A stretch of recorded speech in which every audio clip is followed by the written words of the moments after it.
Bueno, vamos a iniciar un nuevo programa, una nueva entrevista, un nuevo diálogo de la serie que el Colegio Libre de Méritos Universitarios está dedicando a algo que hay que hacer de entrada, que es presentar a cada uno de sus profesores y estamos haciéndolo mediante un método que consiste en una entrevista donde una persona que es especializada en su obra, una persona que le conoce bien, establece más que una entrevista, un diálogo casi entre colegas en el que se intenta reflejar en 90 minutos aproximadamente lo que es la vida, la obra, las ideas, la trayectoria profesional de cada uno de los profesores que constituyen el Colegio Libre de Méritos. Entre ellos está desde el año 2015 el profesor Manuel Aragón Reyes, cordobés, que entre otras muchas cosas es catedrático de Derecho Constitucional, es magistrado emérito del Tribunal Constitucional, fue director del Centro de Estudios Constitucionales, miembro del Consejo de Estado y otras muchas cosas que no me corresponde a mí detallar, sino a su colega César Aguado, también profesor de Derecho Constitucional en la Universidad Autónoma de Madrid y que es uno de sus discípulos y colaboradores más próximos y por tanto una persona idónea para tomar ya la palabra e iniciar este diálogo sobre la vida, la obra y las ideas de Manuel Aragón. César, cuando quieras. Muy bien, buenos días, muchas gracias. Primero es un placer,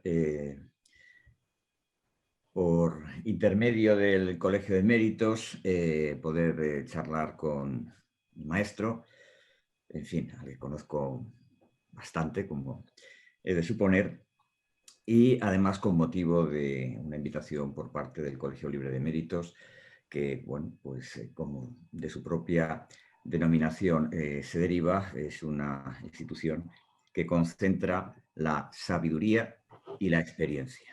Y eso, en fin, es extremadamente valioso y en muy pocos casos más, si es que hay alguno, se puede dar.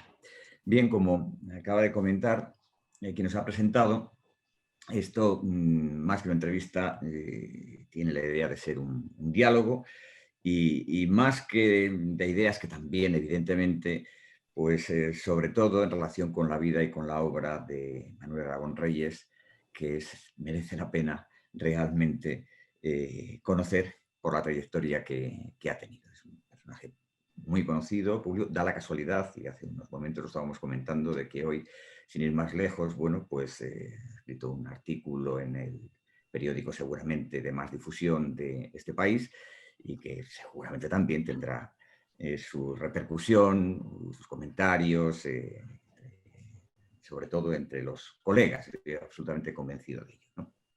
Sin más preámbulos, vamos a comenzar, Manolo, si te parece. Bueno, pues propiciando, a decir, tus conocimientos, el conocimiento tuyo, quiero decir, desde el principio del principio, es decir, de dónde vienes y cómo llegas a Madrid. Lo digo porque cualquier persona que te oye hablar por primera vez, que te conoce, bueno, pues inequívocamente dice, esta persona es andaluz, cordobés, como ha dicho quien nos ha presentado, José, ¿no? Bueno, pues la pregunta de inmediato, lo que se quiere saber de inmediato, lo que uno se pregunta de inmediato es cómo ha acabado el hoy profesor Aragón Reyes desde el lugar donde haya nacido, que nos lo dirá ahora, en Madrid, y me consta, porque realmente lo conozco, me consta que sigue manteniendo una relación muy particular con su patria chica, con su lugar de nacimiento, que le ha proporcionado algún título que creo que tiene él en especialísima estima. ¿Es así o no es así? Señor, es así, César. Buenos días. Y este formato de entrevista que realmente, como has dicho bien y has dicho Pepe Lázaro, es un diálogo. me parece muy bien y felicito por ello, por esa idea estupenda a mí, porque soy miembro del Colegio Libre de Eméritos Universitarios. Efectivamente, César, aquí vamos a hablar, como dos amigos que somos, vamos a intentar ser lo menos técnicos posibles, aunque hablemos de catedrático a catedrático, usando un lenguaje que se entienda por lo común, por personas de otras especialidades o por la gente que no tiene tampoco esa condición de profesores como nosotros. Yo, efectivamente, soy de un pueblo de la provincia de Córdoba llamado Benamejí, donde nací hace ya muchos años, tampoco hay por qué decir exactamente los que tengo. Y allí viví mi infancia y mi primera juventud, alternando con los estudios de bachiller en la primera juventud, que los hice primero en el Instituto de Cabra, después en el Instituto de Málaga, en mi Instituto de Málaga, en Gaona. Y esa infancia y esa primera juventud andaluza a mí me han marcado para siempre. Yo creo que suele ser así. Con un paisaje, con una tierra a la que sigo unido, sin duda alguna. E incluso se nota porque el acento no lo he perdido del todo. Sigo unido y tengo una relación muy estrecha. No solamente con Córdoba, me siento muy cordobés, sino también con la subbética, todos los pueblos de la subbética andaluza, ya decías tú antes, y es verdad, por lo que a mí se refiere, que el título que más me honra de los varios que me han concedido es el de hijo predilecto de la subbética, que me concedieron hace ya, no me acuerdo si 5, 6 o 7 u 8 años, ¿no? Pero soy andaluz más en general, no solamente cordobés y subbético en particular, y de Benamejí particularísimamente. Sí, porque yo he vivido mucho mis tiempos de bachiller en Málaga. Yo incluso he vivido una temporada en Sevilla. Yo tengo, por fortuna, una casita en Cádiz, en Chiclana, en la playa de la Barrosa, y conozco toda Andalucía. Creo que bastante bien, toda ella. Así es que, sí, efectivamente, uno es, creo que fue Camille el que dijo que uno es lo que fue durante niño y lo que aprendió en la primera escuela, en mi caso una escuela primaria, donde el maestro era mi tío, fue un maestro excelente. Y después pues el instituto, con aquellos profesores de instituto de entonces, por lo general, espléndidos. Me vine a Madrid para hacer ya aquí el preuniversitario, que lo hice en el Ramiro de Maeztu, al que me siento muy vinculado. Y muy vinculado a una persona ya hoy desaparecida, que tenía toda mi admiración, don Antonio Magariños, catedrático de latín y jefe de estudios de aquel instituto espléndido. Y bueno, pues desde entonces prácticamente no me he movido de Madrid, salvo algunas estancias en el extranjero, como es habitual en nuestra vida universitaria, unas más cortas, otras más largas. No me he movido de Madrid en el sentido, diríamos, de estar empadronado. Pero yo, como ocurría antes en el sistema, en el viejo sistema al que yo pertenezco de acceso a la cátedra, obviamente los que estábamos en Madrid no accedíamos, nadie podía acceder directamente a Madrid.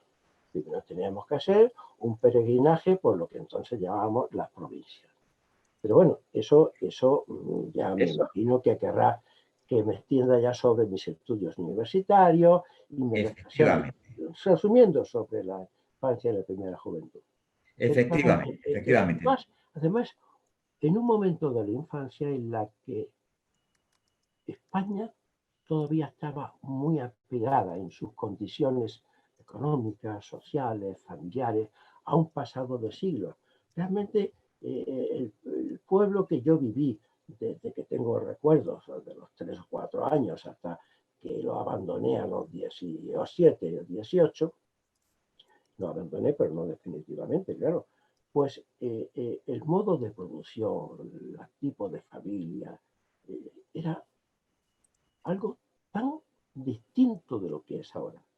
Yo creo que la transformación histórica que se ha producido a partir de los años 60, y no digamos ya con los nuevos inventos de los extraordinarios medios de comunicación, internet, etcétera, esa historia estaba más cerca de la Edad Media que de la de ahora. Creo que ese ha sido el gran corte histórico en cuanto a las circunstancias y el modo de ser y de vida que yo he experimentado. Y bueno, estoy muy contento de haber experimentado ese salto histórico.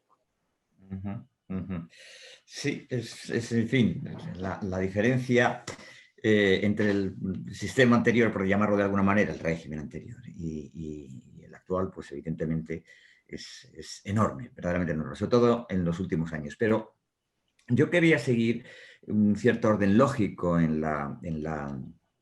cronológico también, en la medida de lo posible, en la exposición de tu decurso.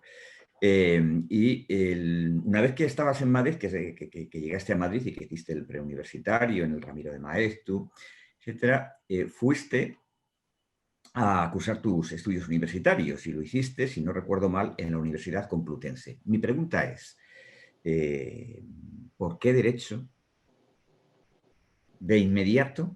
¿Fue de inmediato? Segundo, quiero decir, si hubo influencias determinantes para que eligieses esa carrera y no otra. Y luego, y en particular, si en la misma conociste a profesores que, bueno, pues te marcaran especialmente, y sobre todo, va de suyo, te marcaran especialmente en relación con el derecho constitucional, que entonces me imagino que todavía no se llamaría derecho constitucional. ¿Qué nos cuentas al respecto?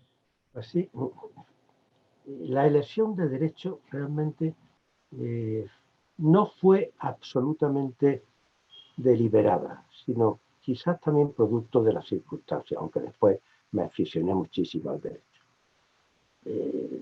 Yo tengo desde pequeño, como casi todos, pues una idea de lo que uno quería ser en el futuro. A mí me gustaba, sobre todo, antes que nada, ser músico. Más que intérprete, director. Bueno, obviamente eso quedó como una fantasía. Bueno, una fantasía en el sentido literal de que no he hecho de la música mi profesión. En el sentido profundo, la música no me ha abandonado nunca. Nunca. Para mí es posiblemente la realidad más cercana a mi espíritu, ¿no? Y por tanto, pues muy aficionado a la música. Además, toco mal, pues varios, 4 o 5 instrumentos. Músico. Pero eso no podía ser. En aquellos tiempos la vocación no era tan fuerte cuando terminé el preo como para eso.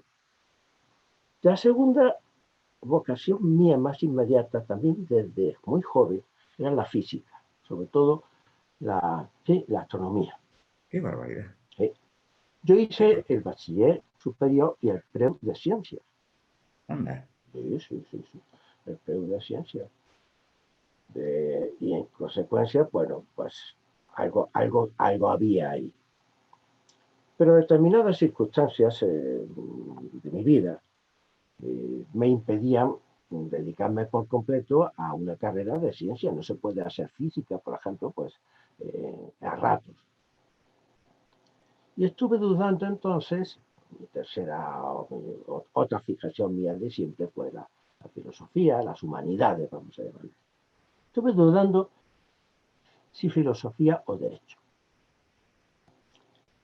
Al final me decidí por derecho porque también me gustaba sobre todo lo que de humanismo había en el derecho, y más todavía en el derecho como se estudiaba entonces. No descarté de todo la filosofía, lo hacía por libre en verano, como era de ciencia, pues tuve que optar en lugar de por griego, por árabe. Tuve que asistir a unas clases particulares en verano de una señora que se llamaba, con afecto, Juanita Banana, que vivía por ahí por Tetuán. En fin, total, que hice Derecho. Hice Derecho y la universidad o la Facultad de Derecho de la Complutense, entonces, pues era muy especial. No solamente era la facultad más importante de España, sino que además ahí estaban los catedráticos que por regla general y salvo excepciones podrían considerarse los más eminentes. La carrera me gustó desde el principio. El primero de entonces, del Plan 53, que es el mío, de Derecho, era muy formativo, filosofía del derecho, historia del derecho romano, y a mí me atrajo mucho el derecho romano.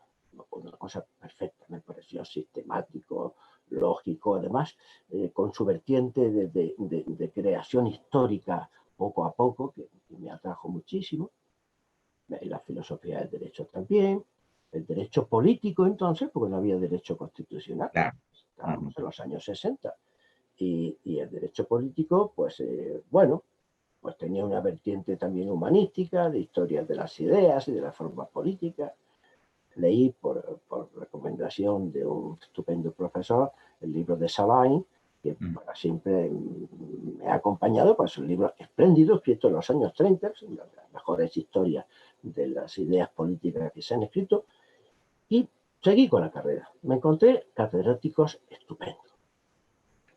Don Carlos Ruiz del Castillo, en Derecho Político,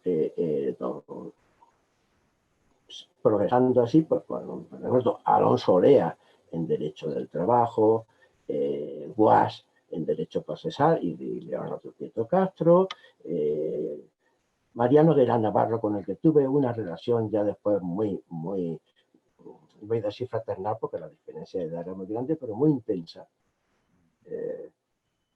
Y podría citar más que no hace falta alargar esto. Hombre, había alguna nulidad. Nulidad que yo suplía estudiando en el Ateneo buenos libros sobre la materia. Por ejemplo, sobre derecho, sobre hacienda pública. No voy a hablar del catedrático en cuestión. Y me gustó. Me gustó. El ambiente era muy bueno a mi juicio. Era un ambiente donde predominaba por lo general pues, la pretensión de salir de la dictadura, de conquistar la libertad, etcétera. Había mucho movimiento estudiantil, con algunas Hablando de finales de los 80. Hablo todavía de cuando estaba estudiando, antes de llegar a los 70. Sí. Hablo de la segunda mitad, digo, de finales de los 60, segunda mitad de los 60. Y realmente pues era un ambiente realmente extraordinario. Allí conocí a buenos amigos, desde entonces para siempre, conocí a buenos profesores, muchos ya fallecidos por desgracia, pero otros que quedaron para siempre como amigos. Y me esmeré, de confesarlo así, esto no es, porque no hay que tener falsa modestia bueno, pues en hacer bien la carrera. Está llena de matrículas de honor y sobresalientes. Y terminé la carrera, me dieron un premio nacional de fin de carrera y... ¿A quién conociste que en fin, te marcara para el derecho, supongo que entonces todavía político, algo has comentado antes, luego ya constitucional? Yo tuve de profesor de Derecho Político en primero a don Carlos Ruiz del Castillo, en el segundo a don Luis Sánchez Agesta. Don Carlos Ruiz del Castillo era una persona muy especial, un viejo liberal, era muy angrófilo. Don Luis Sánchez Agesta era un buen hombre, muy educado. Yo le tengo un extraordinario buen recuerdo. Ya después me referiré a él en mi carrera universitaria. Pero, bueno, digamos, menos atractivo intelectualmente. No, a mí el derecho político me cogió, me agarró. No tanto por los profesores que tuve, que fueron buenos y algunos, por ejemplo, Carlos Rodríguez del Castillo, fue el que me indicó lo de Savain, sino porque el propio don Carlos Rodríguez del Castillo, creo recordar, o don Luis Sánchez Agesta, me recomendaron que trabajase con el libro de García Pelayo, con el derecho constitucional comparado de García Pelayo. Y ese fue el que me agarró. García Ajá. Pelayo el libro, después tendríamos una enorme relación más adelante con el García Pelayo en persona. García Pelayo el libro. Y eso fue lo que a mí me agarró. Después, pues en las demás asignaturas de Derecho, el rigor, la puntualidad y la capacidad expositiva de Manuel Alonso Olea. Ajá. Derecho del Espléndido, trabajo. espléndido de Derecho del Trabajo, espléndido profesor. Bueno, no digamos en mercantil. Tuve la fortuna de tener Jesús Rubio García Mina y a Joaquín Garrigues y Díaz Cañabate. Caray. Y estudiar el libro de Garrigues, el que decía Delibes que le había servido para saber escribir bien. Bueno, Efectivamente. efectivamente, pues no tengo muchas más buenos recuerdos que alguno malo, con algún problema, digamos, de orden público. Ya, Por mi talante y mi modo de ser, pues surge. ya. Veo que eres un ejemplo manifiesto de persona que ha sido formada por los mejores profesores y en consecuencia, bueno, pues eso ha tenido su reflejo en la excelente formación que tienes, ¿no?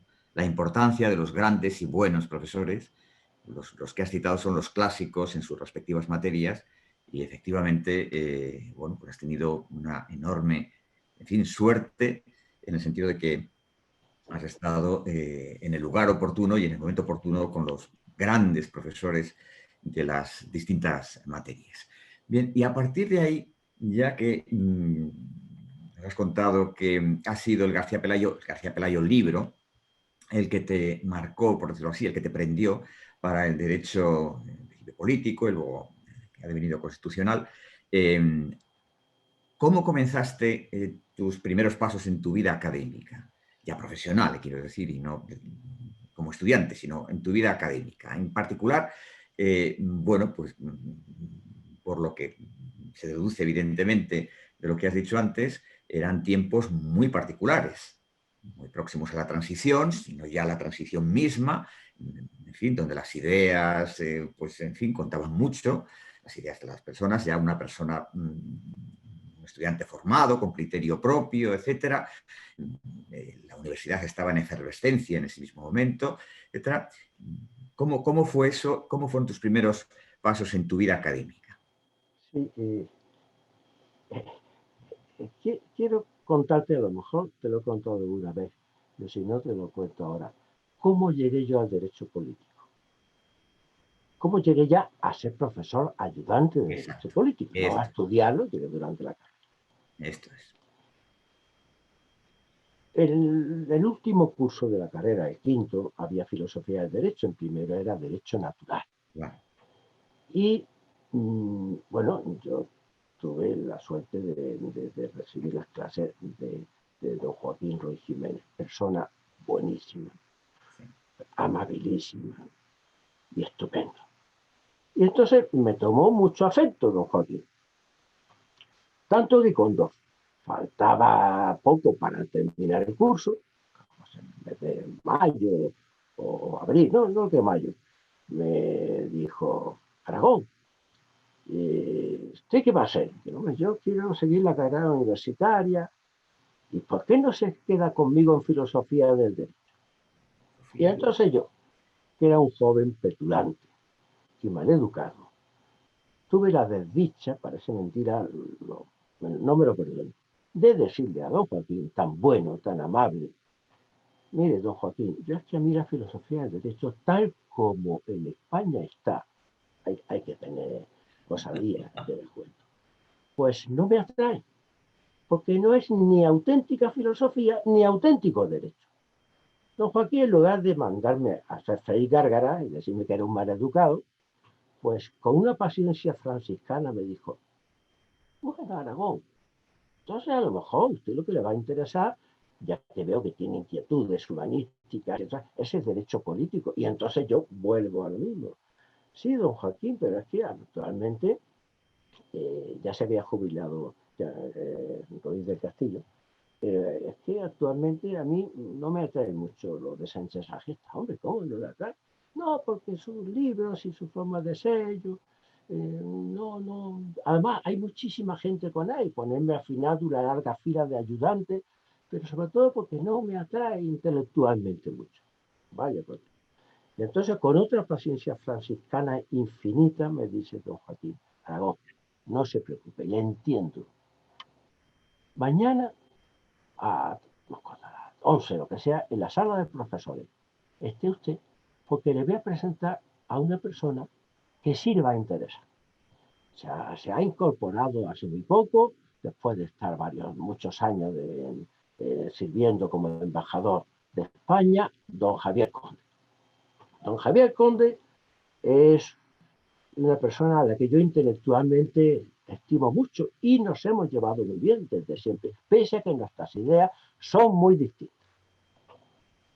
Bueno, ya verá usted cómo. Yo ya había leído alguna cosa de Conde, entre otras cosas sus geografías del caudillismo, pero al mismo tiempo también su teoría y sistema de la forma política que es regular, lleno de inteligencia, sobre todo conocía muy bien a Maquiavelo, a Hegel, eso es lo que más me atraía a mí de Conde.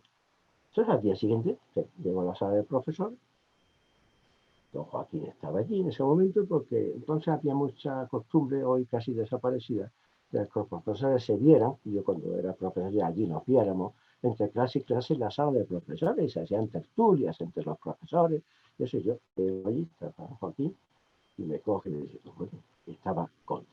Te presento, Javier, te presento un alumno mío distinguido, tal, que no quiere hacer menos de derecho, pero que sí le gustaría derecho político, y yo quisiera que tú le acogiese. Conde era un personaje singular, soberbio y casi erático, una comprensión fuerte, unos ojos claros.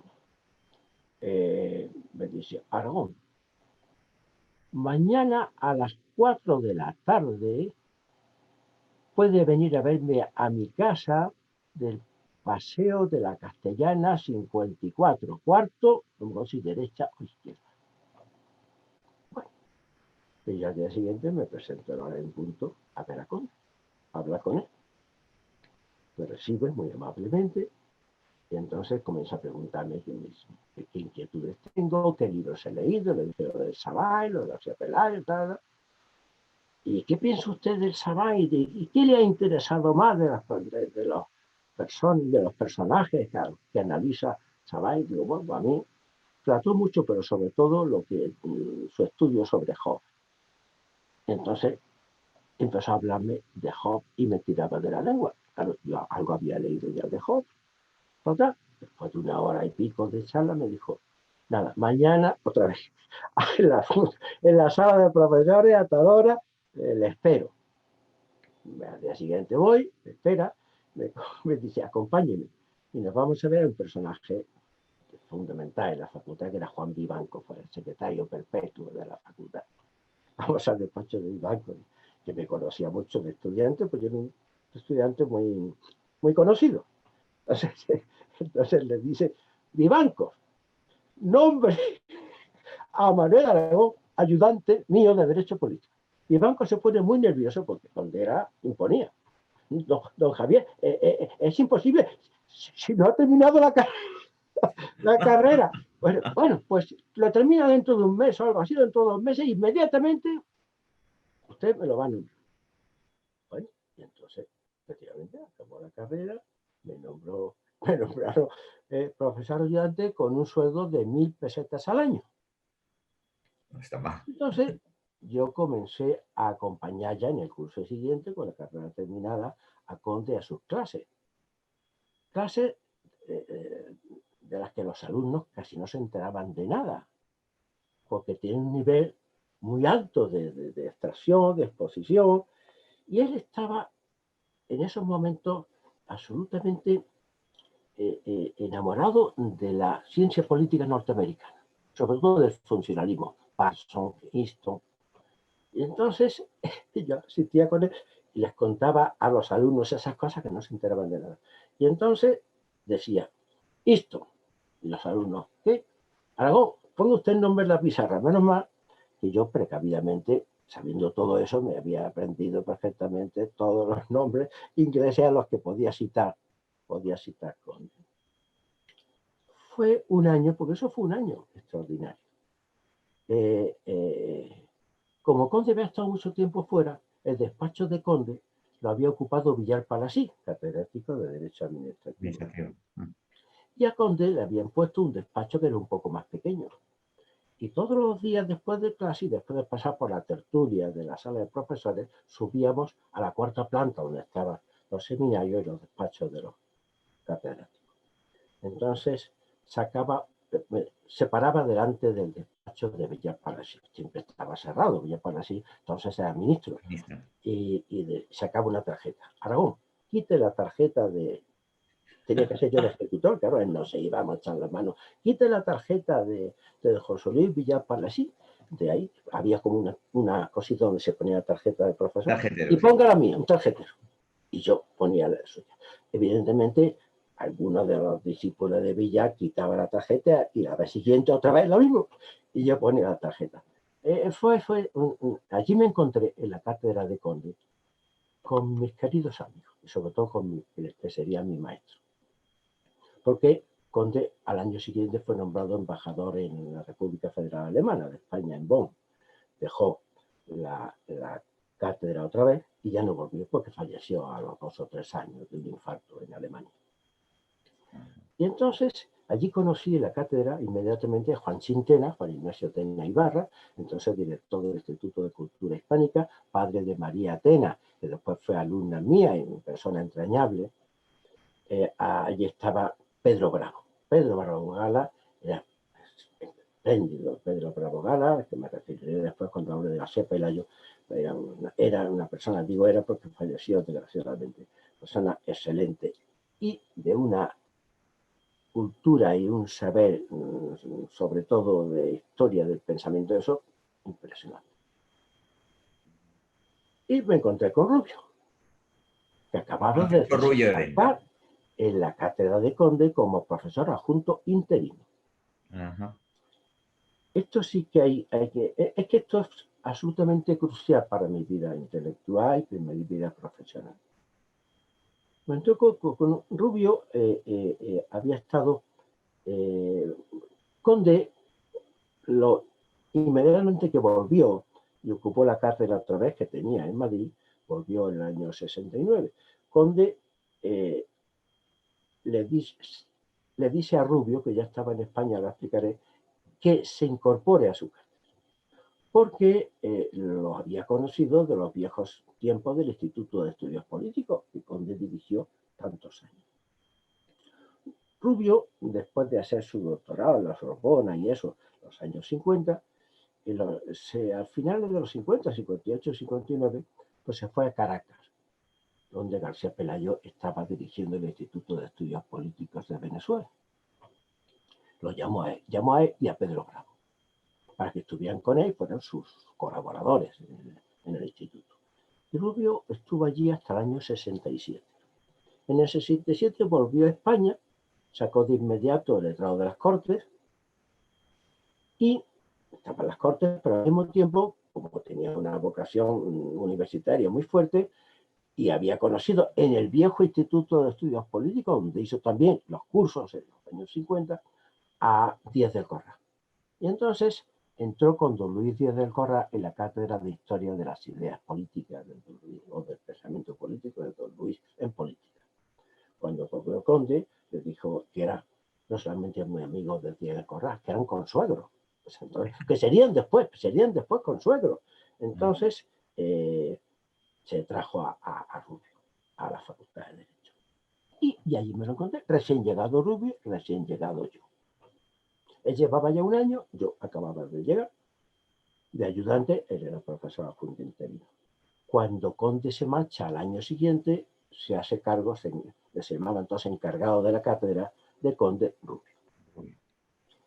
Y efectivamente allí ya se inició no una relación solamente de maestro y discípulo, nos llevábamos 14 años de diferencia, sino realmente absolutamente fraternal. Yo adquirí una enorme admiración por Rubio, que tenía una inteligencia extraordinaria, Por ejemplo, una anécdota sobre esto.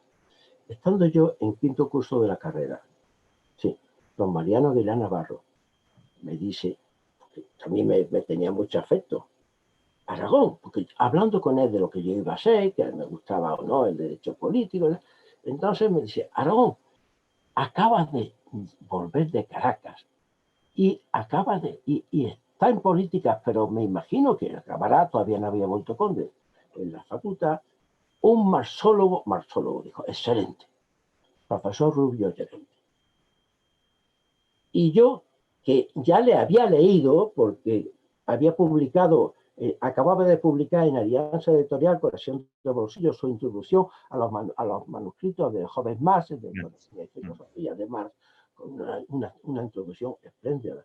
Además, yo entonces era también, no un marxólogo, pero sí muy marxista académico. Entonces, yo me había leído, en una admiración extraordinaria, y ya me lo encontré allí.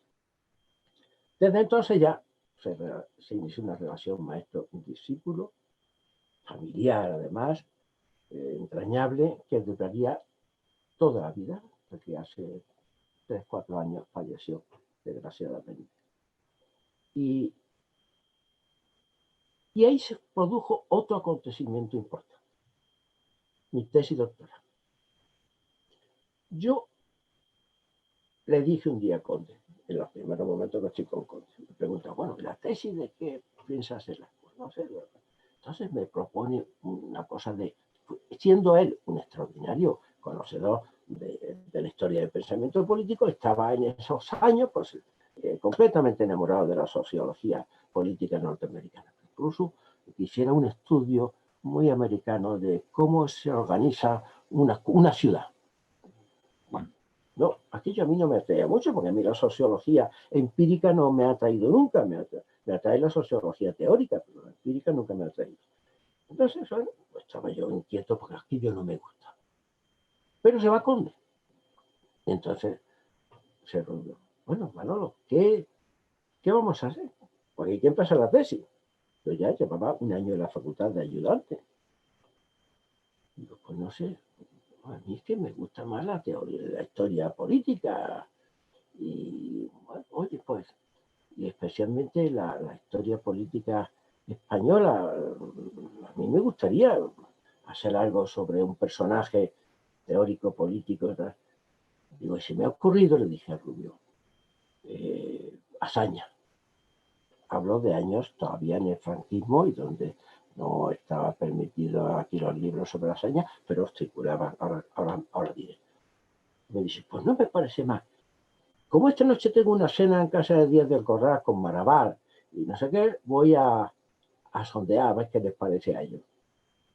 Y a varios días me dice, oye, no, que sobre todo Marabal, me dijo, oye, no, pues eso estaría muy bien, eso estaría muy bien. Y así, pues comencé a trabajar sobre mi tesis, que era sobre la idea del Estado en Manuel Azaña, en la que dediqué 3 años, y leí en la Complutense, en un tribunal donde estuvieron Marichal, que a lo largo de la elaboración de la tesis, y él estaba en Yale, adquirimos una buenísima relación, como la adquirí con doña Dolores, la viuda de Azaña, también por carta, y bueno, lo primero que hice al empezar la tesis es comprarme de Strangis en la librería de León Cuesta, lo que es en Serrano, pues las obras completas de Azaña que acababa de publicar la editorial Oasis y hechas por presididas de un estudio introductorio de Marichal. ¿A qué tribunas fueron? Marichal, que vino desde Yale, que está en mi tribunal, García de Interría, Mariano Aguilar Navarro, don Joaquín Ruiz Jiménez y Rubio, porque entonces se permitía, no estaba prohibido, que el director de la tesis pudiera estar en el tribunal. Entonces, pues sí salió muy bien, me dieron todas las cosas que se pueden dar. Y mi vida como joven profesor aquí, sin seguir ahora con mi obra, mi vida como joven profesor, pues también fue extraordinaria. Coincidimos juntos haciendo los doctorados, todo eso, Emilio Ramos de Pinoza, Paco Laporta, Virgilio Zapatero, fue una cosa estupenda. Pero claro, asistía a cosas extraordinarias, como siendo yo joven profesor, un día, estando yo en la sala de profesores, pues he oído un ruido, un portazo, cosas rarísimas, allí en la zona del decanato de la Complutense. Salgo y veo que a Juan Vivancos está muy nervioso, blanco como la pared, y le digo, Juan, ¿qué pasa? No, no, cosa terrible, vente conmigo, que vamos a proteger al decano, que era Hernández Tejero, un buen hombre gordo con una gafita redonda, catedrático de Derecho Romano. Entonces entramos en el despacho de Hernández Tejero, estábamos muy preocupados porque a las puertas del decanato había una 30 o 40 alumnos, perseguidos de otros muchos más por el pasillo, que querían hablar con el decano, pero de manera muy perentoria. Y entonces, el tercero, ¿qué hago? Bueno, voy a recibir a una delegación de los alumnos. Entra 3 o 4, en nombre de toda la patrulla larga que había detrás, y le dice a Hernández Tejero, que era un hombre muy cachazudo, bueno, señores alumnos, así hablaba, ustedes se cruzan de manos, señores alumnos, ¿qué es lo que ustedes desean de este decano? Entonces le dice, queremos que la facultad se pronuncie, y el decano y el decanato, todo, exigiendo la dimisión de Franco. Y Hernández Tejero, sin perder ni un ápice de su bonomía y naturalidad con la que estaba, con las manos así puestas, cruzadas. Señores, loable pretensión, pero eso es un asunto que requiere sus trámites. Así que habrá que estudiarlo detenidamente. Y se fueron muy contentos y ahí se acabó el asunto. Pues realmente, bueno, unos años. Yo quería comentar precisamente, no yo, sino que tú comentases lo que te decía antes, con toda la intención, lo digo deliberadamente, sobre la transición, porque intuyo que en fin, tu formación como joven profesor, etcétera, pues coincide en parte con, lo digo porque calculo los tiempos, con la transición. Y comento que la pregunta es deliberada, bueno, pues porque, como bien sabes, últimamente se está, digamos, revisando el valor que tuvo la transición en su momento.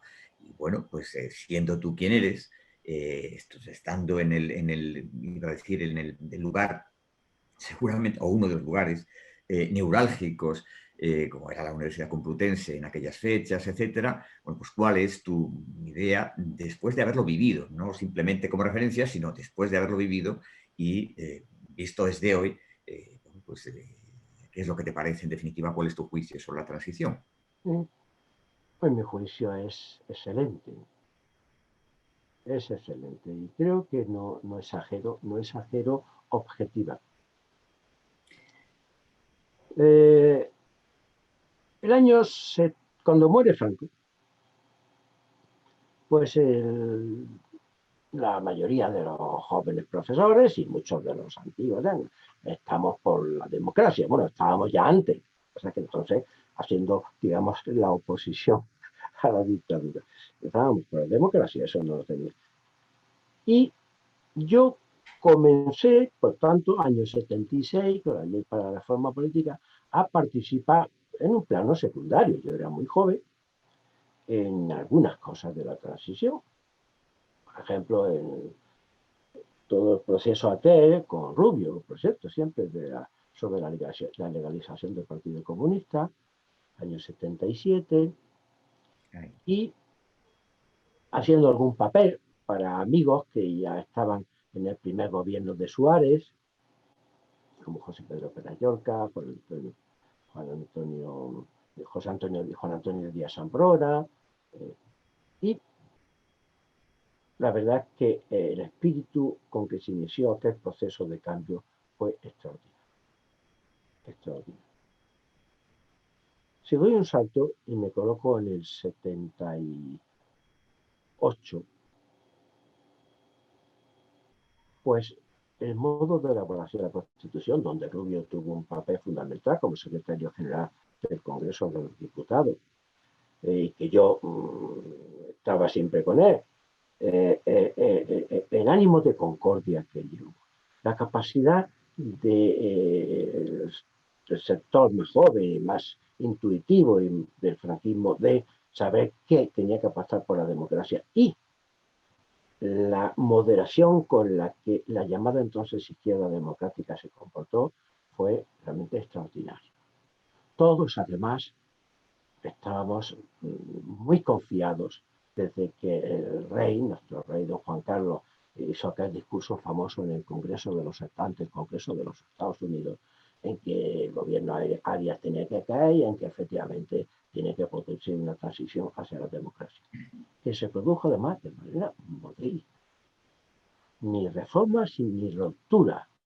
La ruptura por medio de la reforma fue estupendo. Y claro, a partir ya del 78 yo ya era un poco menos joven, aunque seguía siéndolo, pues ya participé un poco más activamente en algunas cosas de la Constitución y sobre todo en el 79 en el que yo ya di un gran salto en la vida universitaria. Yo tuve la cátedra, bueno, entonces agregación, al año siguiente por traslado ya a la cátedra, pero era igual. Yo tuve la cátedra en el 79, fui designado por el gobierno de UCD, subdirector del Centro de Estudios Constitucionales, llamado así. Y entonces, antes incluso de mi designación, fui designado en septiembre del 79. Yo ya comencé a participar de manera no en primera línea, pero de manera intensa en la arquitectura jurídica de la transición. Por ejemplo, yo participé mucho en la elaboración de la Ley Orgánica del Tribunal Constitucional, desde la primavera del 79 hasta que se aprobó en octubre del 79. Mucho. Primero con Rubio, que era uno de los 3 miembros de aquella comisión redactora, con Rubio, muchísimo en la redacción, y después en la tramitación legislativa de la. Y esto refleja lo que voy a contar, lo que fue la transición. Yo entonces no era todavía subdirector del Instituto de Estudios Políticos. Yo recibí, por encargo de Juan Antonio Ortega y Díaz Ambrona,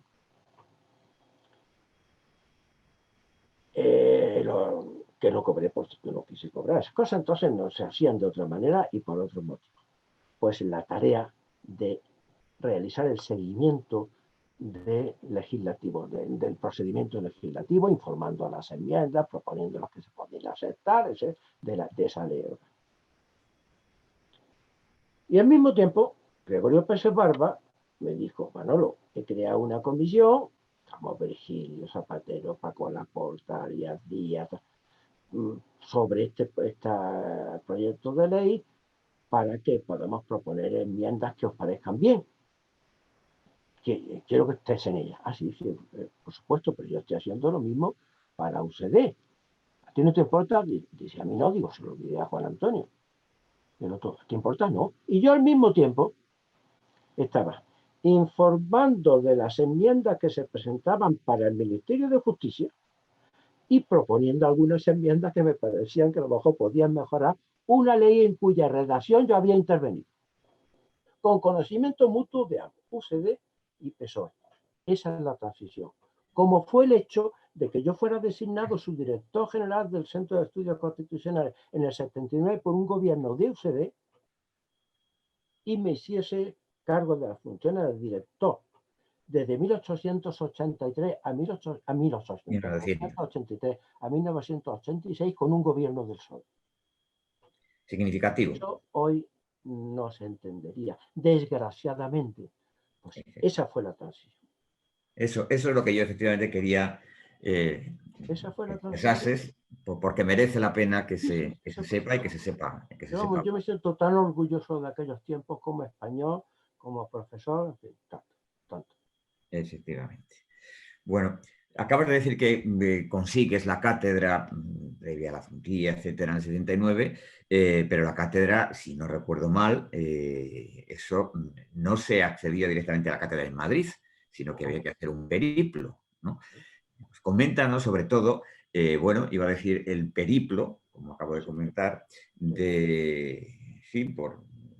traslado de cátedra en cátedra hasta que recalas en Valladolid. Lo digo porque es allí donde nos conocimos y por tanto pues sé que estabas allí. ¿Qué significó para ti Valladolid? Creo que significó algo bastante peculiar. Y finalmente la Autónoma de Madrid, sobre la que ya luego comentaremos. Vamos con brevedad a pasar repaso a esta, digamos, a mi vida universitaria y después hablamos un poco de lo que he escrito y eso. Saqué la agregación, cátedra entonces, vamos, no había diferencia, de Zaragoza, septiembre de 1979. De ahí me fui al año siguiente a la cátedra de Derecho Político, de Derecho todavía Político del País Vasco, al año siguiente. Entre otras cosas porque por un simple traslado pasábamos de ser agregados a catedrático en el escalafón, porque la oposición agregado era la oposición acá. Ni en Zaragoza ni en País Vasco yo di clase, porque yo entonces ya era subdirector del Centro de Estudios Constitucionales y estaba en una situación que se llamaba entonces de comisión de servicios, porque aún no se había dictado la famosa Ley 30 para los servicios especiales. Y yo seguía, pues, en el Centro de Estudios Constitucionales. Cuando abandono el Centro de Estudios Constitucionales, que entre otras cosas me supuso también la ocasión como director del centro de ser consejero de Estado durante 3 años, que me lo pasé muy bien, pues dejé el centro en el 86 y, perdón, de País Vasco al año siguiente, tras los años finales de los 80, primero del 81, se queda vacante Valladolid. Claro, yo quería aproximarme a Madrid y entonces no tuve ninguna duda. Por traslado a Valladolid y llegué a Valladolid.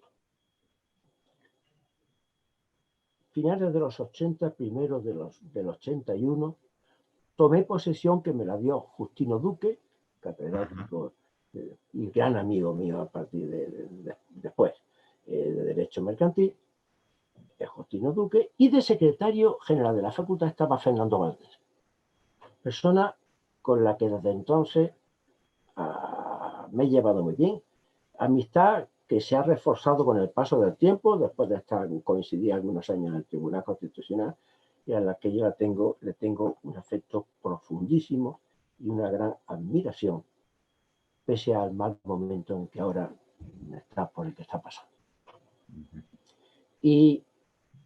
Pero claro, yo estaba en el Centro de Estudios Constitucionales, nueva comisión de servicio. No daba clases en Valladolid.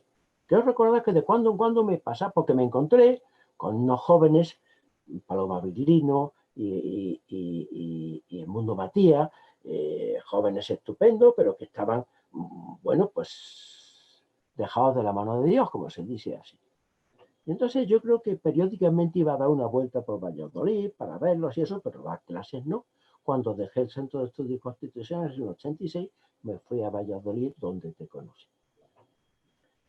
Así es. Y en Valladolid me encontré primero otra vez con Paloma y con El Mundo y con alguno más, y me encontré con unos jóvenes, Fernando Rey y tú, Mariana Humada, que acaban de terminar, están terminando la carrera, y mi estancia en Valladolid, que fue por un curso académico, digo, mi estancia real dando clases, que fue por un curso académico. Yo vivía en un hotel, yo me iba los lunes de Madrid a Valladolid, volvía los jueves o a veces los viernes, si había un curso de doctorado, y fue para mí, a mí me marcó, pero me marcó por vosotros, que me encontré con una gente estupenda y además me integré mucho en la vida social e institucional de Valladolid. Me hicieron director de la Escuela de Trabajo Social, me hicieron consejero de la Caja de Ahorros, miembro del Consejo Consultivo de las Cortes de Castilla y León, miembro de la Junta Electoral de la Comunidad Autónoma. Y ahí comenzó a forjarse un grupo con todos vosotros que ha sido para mí fundamental por lo que ha significado académicamente y por lo que me habéis aportado todos vosotros. Yo creo que después de mi vinculación con mi tierra, mi carácter andaluz, mi vinculación con la subbética, con Benalmádena, con Andalucía, mi más fuerte vinculación o el impacto, si queremos llamar así, más importante en mi vida personal e intelectual ha sido Valladolid. Allí estuvimos muy a gusto y cuando se queda vacante la cátedra de Tierno Gabán, en la Autónoma, pues yo me vengo a Madrid a ocuparla previa condición de que la pasase de económica donde estaba a derecho. Y entonces, bueno, pues los dos de ellos, de vosotros, Mariana y tú, pues me acompañasteis en esta llegada a Madrid, os venisteis conmigo. Os venisteis conmigo y nunca los dejaré de agradecer y os busqué para que estuvieseis en un buen sitio, pues alojamiento en la residencia de estudiantes, a la que tan vinculado he estado siempre y a la que he sido tan vinculado, pues formo parte de la asociación de amigos y cosas de eso. Y hoy, lo que podría llamarse una escuela, la escuela de Rubio y mía, si queremos llamar así, el maestro por excelencia él, después estaba yo de lugarteniente y hoy pues de sucesor, indigno, pero sucesor de Rubio, pues se comenzó a forjar allí en Valladolid. El núcleo vertebral de esta escuela es y sigue siendo Valladolid. Y no es que reniegue de la Autónoma a la que volví, sino porque yo creo que es el núcleo fundador. Llego a la Autónoma. Entonces, claro, allí me encuentro con Murillo, que había sido mi director en el centro del 79 al 82 y que era una persona entrañable.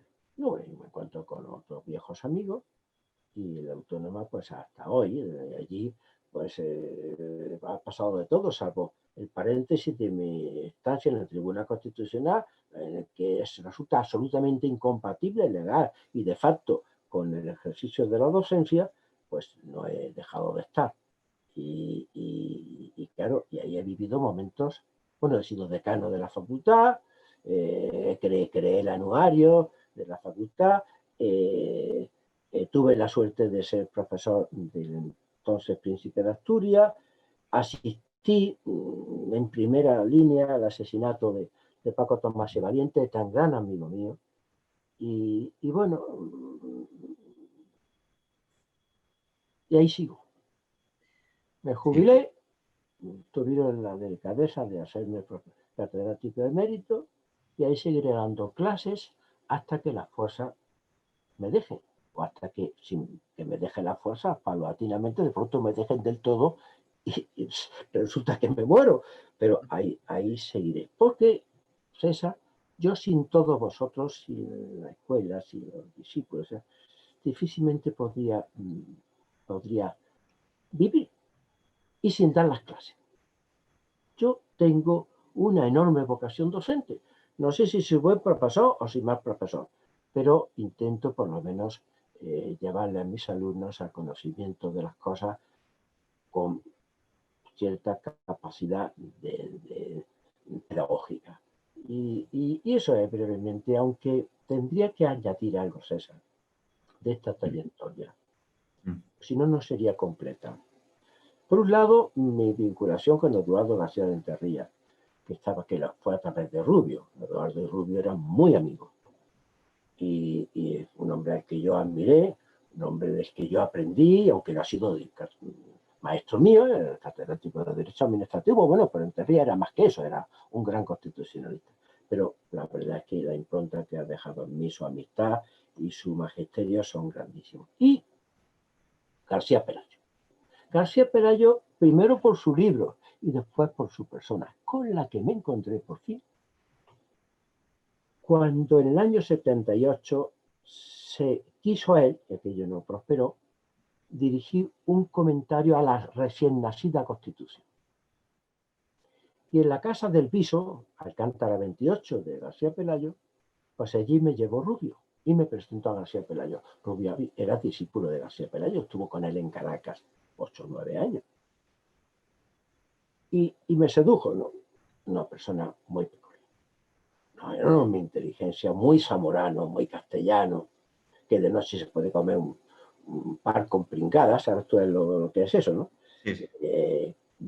Que se tomaba un whisky al que yo le acompañé durante ya muchos años, si no todos los días, al menos una vez a la semana, hacia las 7 o las 8 de la tarde, tomándose su whisky.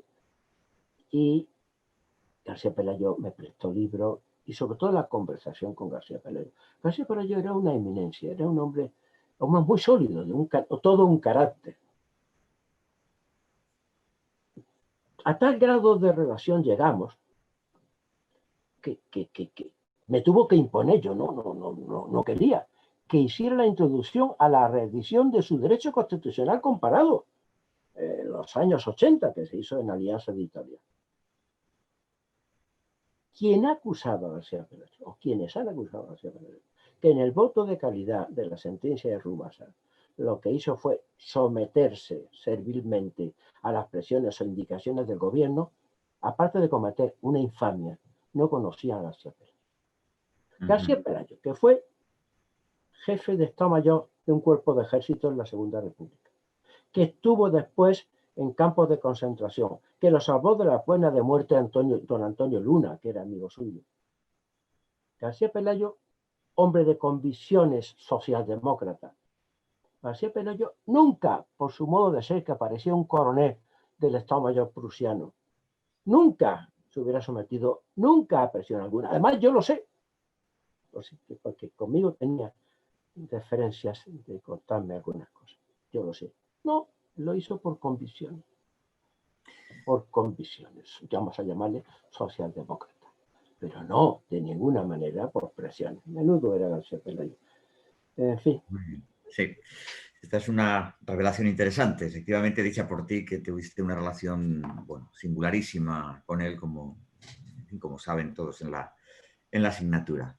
Muy bien, Manolo. Oye, vamos a, una vez que hemos visto tu carrera académica, tus inicios y tu carrera académica, vamos a tratar de tu obra, tu extensa obra y en particular de los temas que más te han llamado la atención y que más has cultivado.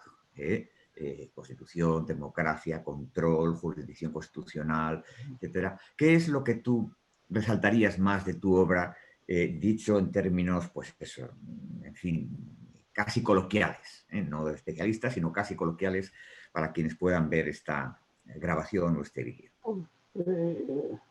Yo creo que para comprender lo que he escrito, si queremos mi obra, que llamamos mi obra, yo creo que debo confesar, primero, qué influencia intelectual o qué influencias intelectuales más fuertes he tenido para componerla. O sea, la base, ¿no? La influencia de Rubio, la influencia de García Pelayo, la influencia de Enterría, la influencia fuera de España de la doctrina italiana. Yo he sido muy italianizante por razones sentimentales, estéticas, artísticas, musicales, pero además por razones constitucionales. Tengo grandes amigos, como sabes tú, y tú también los tienes en Italia. Fui profesor ordinario contratado en los cursos 84-85 de la Facultad de Derecho y Jurisprudencia de Florencia, una estancia maravillosa. Y eso, es decir, he leído mucho a los italianos, también a los alemanes, con más esfuerzo, porque yo no domino el alemán, pero leerlos sí me hace. He leído también a los alemanes. He leído menos, pero no menos intensamente, literatura anglosajona, británica y norteamericana. ¿Por qué digo esto? Porque ese complejo de incitaciones intelectuales y de lectura puede explicar el modo en que yo he tratado el derecho constitucional. Un modo que es, por un lado, jurídico, obviamente, no puede ser de otra manera, es derecho. La Constitución es derecho. Si no fuera derecho, no serviría para nada, porque no impondría límites efectivos jurídicamente controlables al poder, que es lo que la Constitución tiene que hacer. Pero al mismo tiempo, un derecho que necesita, para ser bien interpretado, de su comprensión histórico, no voy a decir filosófica, pues si queremos así, pues sí, histórico-filosófica, es decir, que debajo de los términos jurídicos de una ocasión están Hobbes, Hegel, Rousseau, Locke, Aristóteles, si quieres, etcétera, etcétera, etcétera. Y si no se comprende eso, no se interpretan bien los preceptos. Y muy aficionado también al examen, de ahí lo de que he picoteado en doctrinas de otros ordenamientos, el examen comparado. Es el que ayuda, entre otras cosas, a tener una buena teoría general. Es decir, yo nunca diré que soy antipositivista. Oye, eso me parece una estupidez. ¿Qué puede decir que es antipositivista? Un jurista, o anti-Kelsen. Oye, sin el positivismo y sin Kelsen nuestro derecho no sería derecho, no sería una ciencia jurídica, pero una ciencia. No, pero que sí, si queremos llamarle así, soy un positivista que intenta comprender el sentido, el origen y la finalidad de las normas en relación con los problemas a los que intentan dar respuesta. Bueno, entramos en lo que he escrito, pues lo he escrito quizás demasiado. Bueno, pues he dedicado gran parte de mis escritos a la justicia constitucional. Y eso, bueno, me sirvió mucho también cuando llegué al Tribunal Constitucional. De eso quería hablar luego, de eso quería hablar. 2004-2013. Me sirvió también mucho porque yo ya tenía una base, vamos a decir, no voy a decir muy sólida, que sería feo que yo dijera eso, pero una base, digamos, cierta sobre lo que significa la justicia constitucional como institución y la justicia constitucional en el mundo. Mucho, me he dedicado mucho a la justicia constitucional. Obviamente, en relación con ello, a la teoría de la Constitución, a la interpretación constitucional, obviamente. También he dedicado mucho a la forma de gobierno parlamentaria. He dicho algunas cosas sobre el presidencialismo, pero sobre todo a la forma de gobierno parlamentaria, además que es la nuestra. Por eso, porque es la nuestra, y que es una forma de gobierno muy delicada, más compleja que el presidencialismo. El presidencialismo solamente tiene un problema, que únicamente en Estados Unidos puede funcionar, dadas las condiciones de los partidos norteamericanos, hasta hace poco, y dado el sistema no solamente jurídico, constitucional, de frenos y contrapesos, sino el sistema político de equilibrio que allí existe. Es decir, sin un Congreso, sin un Parlamento muy fuerte, no puede haber presidencia. Pero eso no se puede exportar. Cuando se intenta exportar el presidencialismo a otro país, los digamos iberoamericanos, fracasa y se convierte en estados, digamos, dictatoriales o casi dictatoriales. Nuestro sistema europeo es el de los regímenes parlamentarios. Y es muy complicado, muy delicado. Funciona muy bien si junto con las reglas jurídicas que la Constitución impone para el sistema, la Constitución y su desarrollo, el reglamento de las cámaras, funcionan las reglas políticas en las que el sistema se asienta. Así es. Sin el cumplimiento voluntario por los agentes políticos de esas reglas políticas, el parlamentarismo no funciona. Y eso nos está ocurriendo desde 2015. Antes un poquito, porque se comenzó excesivamente a presidencializar nuestro parlamentarismo desde el 82 posiblemente hasta 2015, pero a partir de 2015 la patente es que no se cumplen las reglas políticas esenciales del régimen parlamentario. La capacidad de acuerdo, la concordia, la lealtad entre instituciones y no digamos de la monarquía parlamentaria. Y esto abre otro punto en mi obra.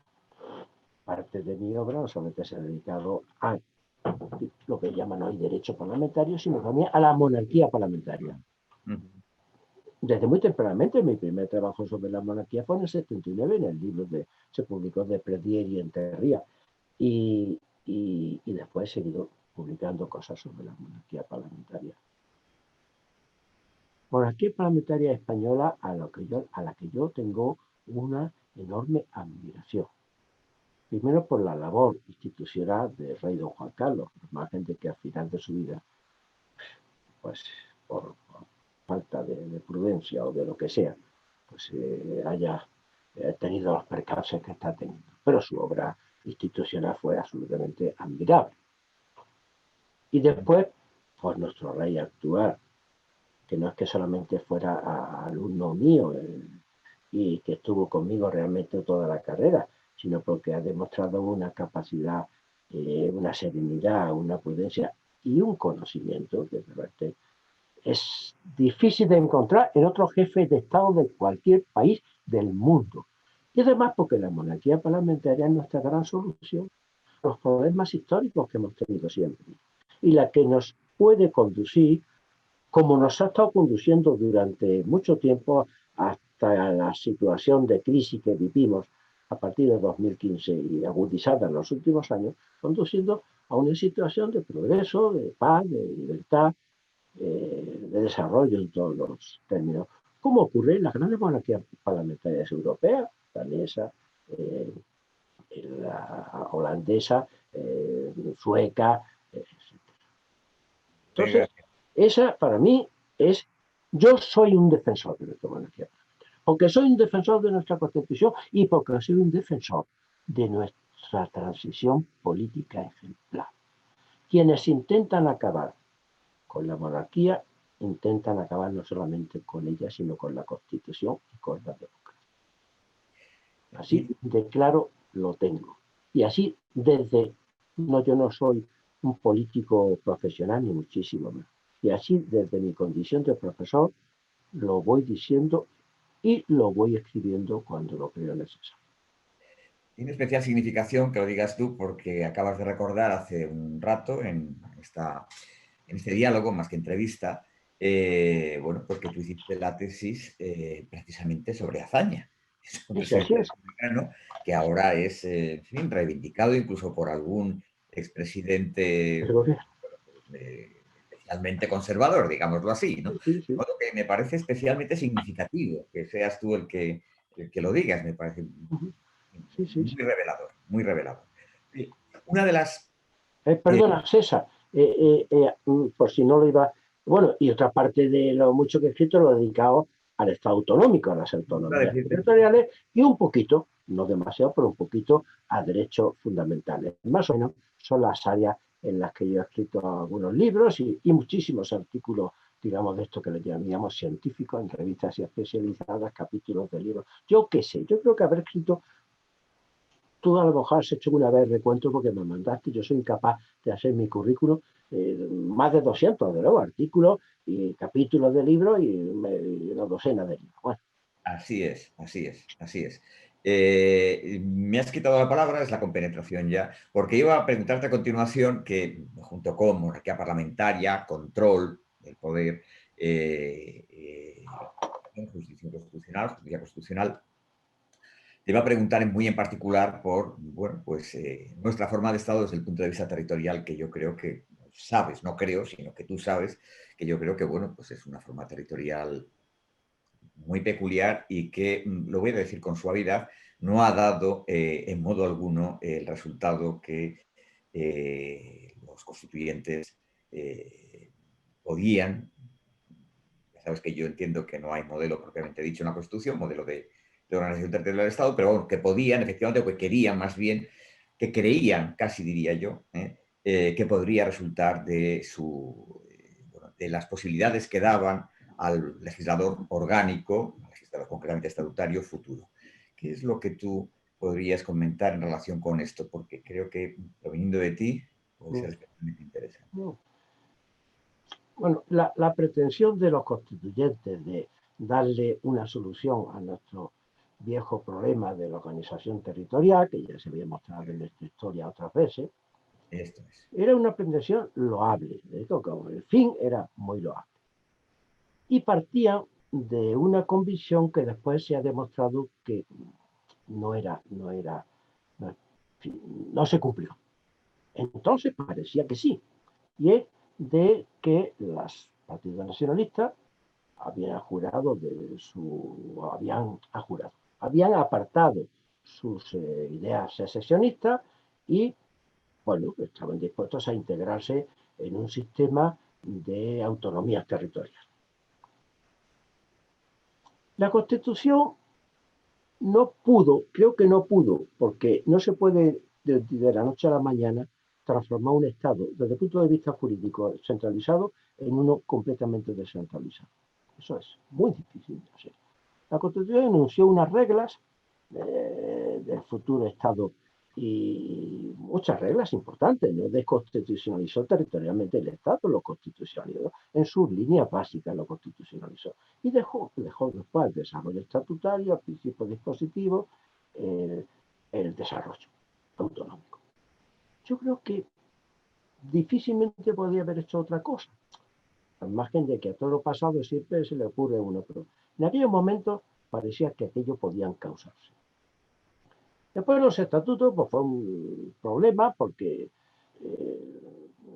las cláusulas de distribución de competencias en la Constitución, que tú mejor que nadie, porque tú de eso sabes mucho, has escrito el mejor libro que se ha escrito en España sobre los estatutos de autonomía, lo has escrito tú, pues que son muy complejas, demasiado complejas, pues se complejizaron más con los estatutos de autonomía. Comunidad autónoma tal tiene competencia exclusiva sobre tal sin perjuicio del 149.1.8 de la Constitución. Ustedes, si el 149.1.8 dice que no puede tener competencia exclusiva, que el Estado tiene competencia exclusiva sobre las bases. Pero por todo aquello montó una trama de difícil digestión, pero que comenzó a digerirse bien gracias a la jurisprudencia del Tribunal Constitucional. El presidente anterior lo dijo. Va a ser decisivo el Tribunal Constitucional para la estructura territorial de nuestro Estado. Y efectivamente lo fue. Y el Tribunal Constitucional, a golpe de sentencia, fue haciendo un poco claro lo que estaba tan confuso normativamente. Y llegamos al momento en que a partir de 2005, aquella paz, aquella entente cordial, pues se comenzó a resquebrajar. Y sobre todo llegamos a 2012, 2013, no digamos 2017, donde salta en determinados lugares, sobre todo en uno de nuestros territorios nacionales, salta por los aires. Yo he escrito mucho sobre, lo sabes tú, hace poco de manera reciente, sobre la posible reforma de nuestro Estado autonómico. Yo creo que la fórmula básica Estado autonómico, como una forma de Estado federal, no es mala si se modifican algunas cosas y sobre todo si el Estado se comporta con fidelidad no solamente a las reglas constitucionales y estatutarias, sino a la doctrina del Tribunal Constitucional, porque uno de los problemas que estamos teniendo y que hemos tenido es que el Estado no hace uso de las competencias que el propio Tribunal Constitucional ha dicho que tiene. Claro, entonces el problema de nuestro Estado autonómico es de tipo estructural, pero no muy importante de tipo estructural, más bien de tipo funcional, y obedece sobre todo, más que a los defectos de las normas y de la jurisprudencia del tribunal, a que no se aplican, a la defectuosa aplicación del modelo. Y tú me puedes decir, bueno, pero es que eso es un problema político. Pues obviamente los juristas tenemos que ser modestos. Sabemos que el derecho puede ofrecer soluciones, pero esas soluciones solamente son efectivas, las soluciones, digamos, de orden estatal, de orden público en el sentido de decisiones de los poderes públicos, solamente son efectivas si hay lealtad constitucional. Si los poderes públicos actúan de conformidad con lo que esas reglas jurídicas y políticas han proclamado. Y eso es lo que en los últimos tiempos estamos viendo desoladamente que no ocurre, ni respecto del Estado autonómico, ni respecto del Estado constitucional democrático. Bueno. Ese es el asunto. Muy bien. Se nos va agotando ya el tiempo. Y yo del tribunal. Eso es lo que iba a decir, que con motivo de lo que estamos comentando ahora y de hablamos del tribunal, tanto del Estado autonómico como del pues del Estado constitucional propiamente dicho, bueno, tú has tenido la posibilidad de vivirlo personalmente durante 9 años en la institución neurálgica que decide sobre eso. Otra cosa es efectivamente la proyección práctica de lo que diga el Tribunal Constitucional, pero, en fin, coméntanos cuál fue tu experiencia, cómo has vivido en Tribunal Constitucional después de haber tenido otros cargos públicos como presidenta del Consejo Económico. Presidencia del Consejo Económico y Social de la Comunidad de Madrid, que fue estupenda porque me llevé también con los sindicatos y la patronal, que aquello era un lago feliz donde no había oleaje, por lo menos los 8 años que yo lo presidí. Pero bueno, en 2004, y por deseo del entonces presidente del gobierno,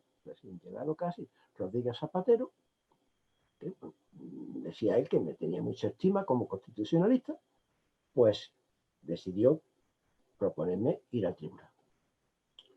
Bueno, pues yo no dudé. Yo, dada mi trayectoria, hombre, pues la verdad es que era una tarea para mí intelectual y, si queremos, cívicamente, muy grata, muy importante. Claro que accedí.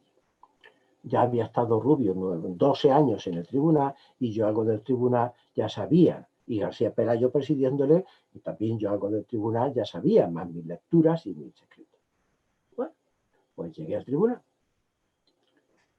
Fueron 9 años de los que guardo muchos mejores recuerdos que malos. Malos algunos ha habido, tuvimos momentos muy difíciles.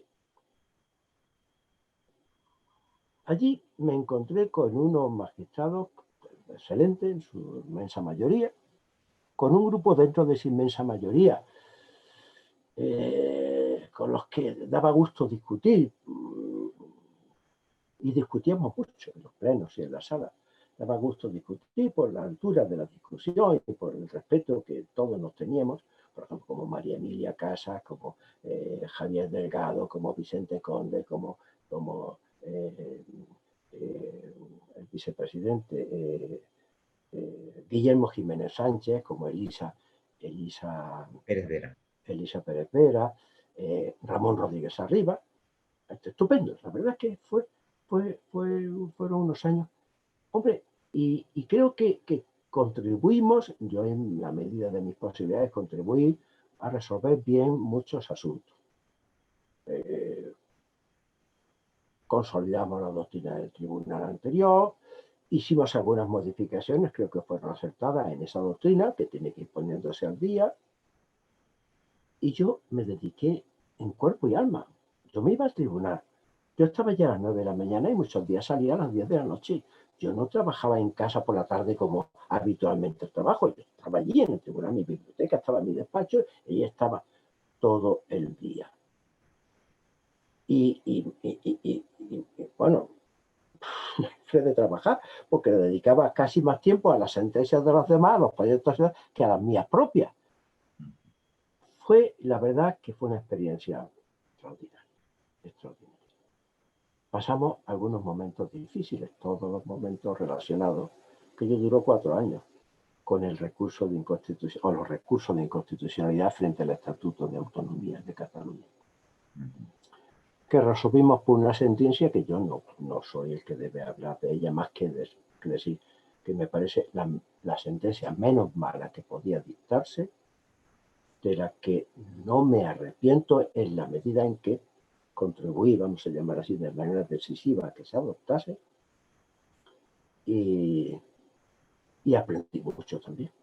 Hombre, no llegué como algún compañero cuyo nombre no voy a citar, que no pertenece a la jornada de magistrados, compañeros míos en el tribunal, sino a otras anteriores, que le dije cuando le hicieron magistrado: bueno, ¿y tú, que te has dedicado un poco al derecho, qué vas a hacer en el tribunal? Ah, no, yo voy al tribunal a aprender. Y dije: oye, es que ahí hay que llegar ya aprendido. Yo llegaba aprendido, pero también aprendí mucho. De los debates, del estudio, aprendí mucho, además de todos los derechos. Hombre, todos los derechos que yo también había practicado, pues yo siempre he sido muy generalista. Y aprendí mucho, y estoy muy satisfecho de aquella etapa por mí y por el tribunal. Muy satisfecho. Algunos momentos difíciles, aprecié además en la inmensa mayoría de los magistrados, pese a que procedieran de unas propuestas de nombramiento de otras, el Partido Conservador, el Partido Progresista, lo que sea, pues una seria independencia intelectual, que salvo excepciones siempre se mantuvo, salvo excepción, y fue estupendo, estupendo. Para mí ha sido estupendo y yo creo que contribuimos bastante a que las cosas se hicieran bien. Pero en fin, hay cosas que el tribunal solo no puede resolver. Vuelvo a lo dicho. Dictábamos una sentencia estupenda sobre subvenciones. Por ejemplo, fui ponente de la Ley General de Subvenciones. Y después resulta que no se nos hace caso a la hora de que las competencias se activen de conformidad con esa doctrina. Pero claro, eso es un problema terrible. Vivimos un momento importante que fue la modificación de la Ley Orgánica del Tribunal en 2007. Sobre todo del amparo, del recurso de amparo. Bueno, yo creo que ¿qué más voy a decir? Salvo lo que a ti se te ocurra, porque a ti seguro que se te ocurre algo sobre el tribunal o sobre pienso acerca de la estructura del tribunal, yo qué sé. No, porque estamos agotando ya el tiempo, pero sí que me gustaría que terminásemos cerrando el círculo con lo que habíamos comentado. Empecé diciendo que daba la casualidad de que hoy salía un artículo tuyo en el periódico en relación con, en fin, una propuesta para modificar la ley orgánica del Poder Judicial, bastante, por decirlo suavemente también, bastante polémica, y ya te iba a preguntar como colofón de este diálogo, bueno, pues sobre las muy singulares circunstancias en las que estamos viviendo actualmente, no desde el punto de vista médico, que evidentemente, pues en fin, pues médico. Desde el punto de vista médico tendrán que hablar los médicos, los epidemiólogos, virólogos, inmunólogos, etcétera, sino desde el punto de vista jurídico. Ya. Todo sí. Voy a contestarte y efectivamente ya se nos pasa el tiempo. Pero aunque se nos pase el tiempo, se nos ha pasado una cosa. Mi vinculación durante tantos años con Iberoamérica. He ido tantas veces, he dado allí tantos cursos. Tengo discípulos queridos, queridísimos, que han ocupado cargos y siguen ocupando importantísimos en las Cortes Constitucionales, en la Constitucional de Colombia, en la Suprema Corte de Justicia de México, amigos queridísimos, y he dirigido muchas tesis doctorales de gente de allí que ha venido a estar conmigo los preceptivos 5 años, si no se hacía la tesis, y la verdad es que tengo una relación entrañable, especialmente con Colombia y México, pero también con Argentina, donde he sido invitado como catedrático, y muchas cosas más. Y eso sí que también es importante para nosotros, porque nuestra escuela es una escuela de profesores de Derecho Constitucional, afortunadamente muy unida y afortunadamente numerosa, que tiene una parte de ella al otro lado del Atlántico, completamente unida. Y esa escuela es la proyección iberoamericana de la escuela. Ahora vamos a la situación actual, lo de la pandemia. Bueno, pues yo ya escribí alguna cosa sobre eso en el mismo periódico que hoy me ha publicado el artículo. Hay que decir qué periódico es, El País, donde cuando tengo algo que decir, pues acudo siempre a él. Y claro, ya tuve mis dudas sobre algunos problemas suscitados por la declaración del estado de alarma el 14 de marzo y sus sucesivas prórrogas, por lo menos las 3 prórrogas, donde a mi juicio había restricciones de derechos que estaban mucho más cerca de la suspensión que de la limitación, y eso me parece que quizá hubiera exigido otro tipo de estado, el estado de excepción, que no hay que tener ningún reparo en acudir a él, porque tiene tantas garantías democráticas o más que el estado de alarma. Por tanto, bueno, las cosas no se hicieron muy bien y después me quedé sorprendido cuando termina a finales de junio, la situación de estado de alarma se levanta y entramos en lo que de manera, creo que un cursi, un poco, se le llaman nueva normalidad. Se dice que se ha derrotado al virus, se dice por el gobierno directamente, hemos derrotado al virus. Cuando la gente que sabe de ciencia, yo tengo un hermano que es catedrático de medicina, amigos que son gente eminente en ese mundo, me decían, no, esto rebrote va a haber, además nuevas olas va a haber.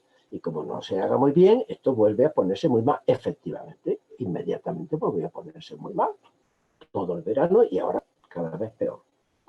Y mi sorpresa fue que entonces el gobierno, que tiene la obligación de ejercer sus competencias, no solamente una capacidad, sino una obligación, y que son irrenunciables, como ha dicho el Tribunal Constitucional, la competencia, pues descargan las comunidades autónomas la adopción de medidas para hacer frente a esto que ya poco tiempo se sabe que era una nueva ola, y grande, cada vez más grande.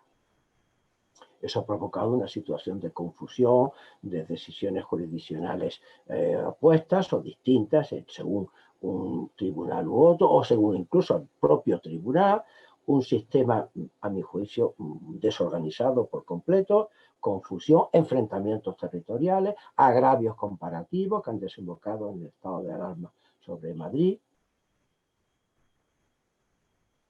Y entonces mi asombro es